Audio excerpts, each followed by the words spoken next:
கோடை வெயில் கொளுத்தி வரும் நிலையில் தமிழ்நாட்டின் பல்வேறு பகுதிகளில் நேற்று மழை பெய்துள்ளது. மதுரை மற்றும் புறநகர் பகுதிகளில் நேற்று வெயில் சுட்டெரித்த நிலையில் மாலையில் இடி மின்னலுடன் கனமழை பெய்தது. மாட்டுத்தாவணி, அண்ணா பேருந்து நிலையம், வண்டியூர், காமராஜர் சாலை, விரகனூர், சர்வேயர் காலனி, விளக்குத்தூண், சிம்மக்கல், பெரியார் பேருந்து நிலையம் உள்ளிட்ட பகுதிகளில் பலத்த காற்று மற்றும் இடி மின்னலுடன் கனமழை பெய்தது. இதேபோன்று புறநகர் பகுதியிலான கடசனேந்தல், அப்பன் திருப்பதி, அழகர் கோவில், மேலூர், ஒத்தக்கடை, சிலைமான், விமான நிலையம், திருப்பரங்குன்றம், திருநகர், திருமங்கலம் உள்ளிட்ட பகுதிகளில் இடி மின்னலுடன் கனமழை பெய்தது. பலத்த காற்று, இடி மின்னலுடன் பெய்த கனமழையால் நகரின் பல்வேறு பகுதிகளில் மின்தடை ஏற்பட்டது. சாலைகளில் குளம் போல் மழைநீர் தேங்கியதால் வாகன ஓட்டிகள் கடும் சிரமங்களுக்கு ஆளாகினர்.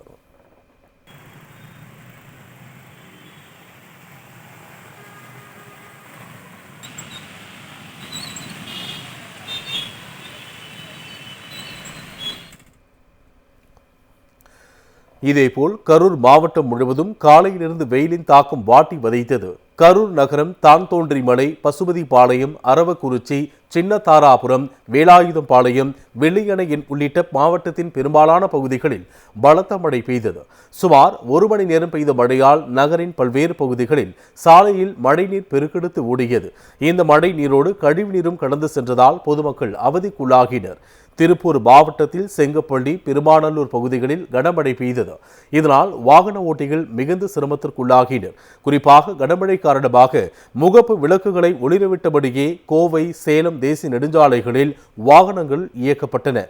கடந்த 1 வாரத்திற்கு மேலாக வெயில் வாட்டி வதைத்த நிலையில் திடீர் மழை காரணமாக திருப்பூர் சுற்றுவட்டார பகுதிகளில் குளிர்நிலை பரவியது. திருப்பத்தூர் மாவட்டம் ஆம்பூர் மற்றும் அதன் சுற்று வட்டார பகுதிகளில் திடீரென கருமேகங்கள் சூழ்ந்து கனமழை பெய்தது. விண்ணமங்கலம், ஆலாங்குப்பம், பெரியாங்குப்பம் உள்ளிட்ட பல்வேறு பகுதிகளில் கனமழை பெய்தது. கடந்த சில நாட்களாக வெயில் சுட்டெரித்து வந்த நிலையில் திடீரென கனமழை பெய்ததால் குளிர்ச்சியான சூழல் நிலவியது.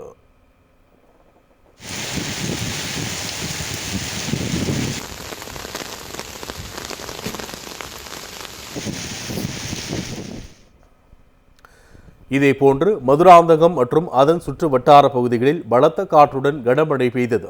செங்கல்பட்டு மாவட்டத்தில் காலை முதல் வெயில் வாட்டி வதைத்து வந்தது. இந்நிலையில் மதுராந்தகம் மற்றும் அதன் சுற்று வட்டார பகுதிகளில் மழை பெய்தது. இதனால் குளிர்ச்சியான சூழல் நிலவியது. சிவகங்கை மாவட்டம் சிங்கமுனரையில் வெயில் சுட்டெரித்த நிலையில் பிற்பகலில் திடீரென பெய்த கனமழையால் இயல்பான சூழல் நிலவியது. காலாப்பூர், கிருக்காக்கோட்டை, அணைக்கரைப்பட்டி உள்ளிட்ட பகுதிகளில் 1 மணி நேரத்திற்கு மேலாக கனமழை பெய்தது.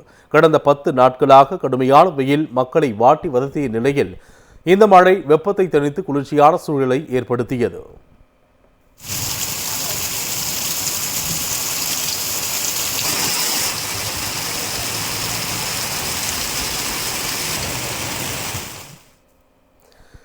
தேனி மாவட்டம் போடி நாயக்கனூர் மற்றும் சுற்று வட்டார பகுதிகளில் காற்றுடன் கூடிய கனமழை பெய்தது. குறிப்பாக உப்புக்கோட்டை கிராமத்தில் பலத்த காற்றுடன் பெய்த கனமழையால் சுந்தரபாண்டியன் என்பவரது தோட்டத்தில் 1000 செவ்வாழை மரங்கள் முறிந்து விழுந்து சேதமானது.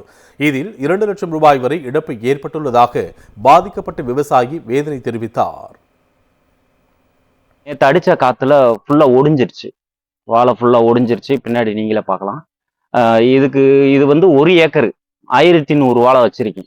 இதுல இருந்து இன்னும் 1 வாழை கூட நான் வெட்டலை. இன்னும் இது இப்ப இருக்க ஸ்டேஜ் வந்து இது பிஞ்சு இப்பதான் எல்லாம் குளதள்ளி இருக்கு.